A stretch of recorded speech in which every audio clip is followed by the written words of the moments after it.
வணக்கம். இப்போ நம்ம திருநெல்வேலியில் 2 பேருக்கு சிலை வைக்கணும் அப்படின்னு பேசிக்கிட்டு இருக்கோம். இவங்க 2 பேரையுமே எனக்கு அறிமுகம் படுத்தி வைத்தது நாருநாதன் ஐயா தான். இவங்க 2 பேருமே ஒரு புரட்சியாளர், பெண்கள் விடுதலைக்காண்டி போராடினவங்க, ஜாதி இல்லாமல் இருக்கணும் அப்படிங்கிறதுக்காண்டி போராடினவங்க, அதே மாதிரி தமிழ் இலக்கியத்தில் மிகப்பெரிய பங்கு வகித்தவங்க.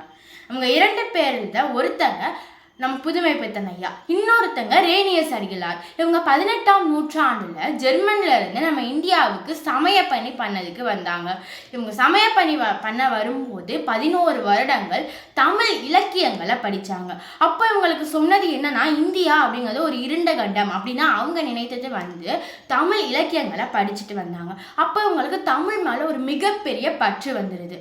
இப்போ நம்ம சொல்றோம் திருநெல்வேலி தான் தென்னகத்து ஆக்ஸ்போர்ட் அப்படின்னு சொல்றோம். இதுக்கு ஒரு மிகப்பெரிய பங்கு வகிச்சது இவங்க தான். இவங்க திருநெல்வேலிக்கு 120 பள்ளிகளை திறந்து வச்சிருக்காங்க. அந்த எல்லா பள்ளிகள்லையுமே தாய்மொழி தான் படிக்கணும் அப்படிங்கிற ஒரு சட்டத்தையும் கொண்டு வந்தாங்க.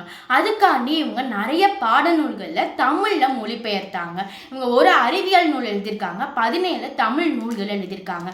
இந்தியாவிலேயே 2வது முறையாக பெண்கள் பள்ளி விடுதியோட கொண்டு வந்தது இவங்க தான். பல நூற்றாண்டுகளாக பெண்கள் படிக்காமையே இருந்தாங்க. அவங்கள திரும்பி கல்வி பக்கம் திருப்பி விட்டது இவங்க தான்.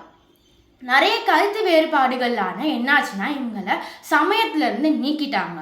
அதுக்கப்புறம் இவங்க இறந்தப்போ இவங்களை புதைக்க கூட ஒரு இடம் இல்லை, இவங்களை வெளியே தான் புதைச்சாங்க.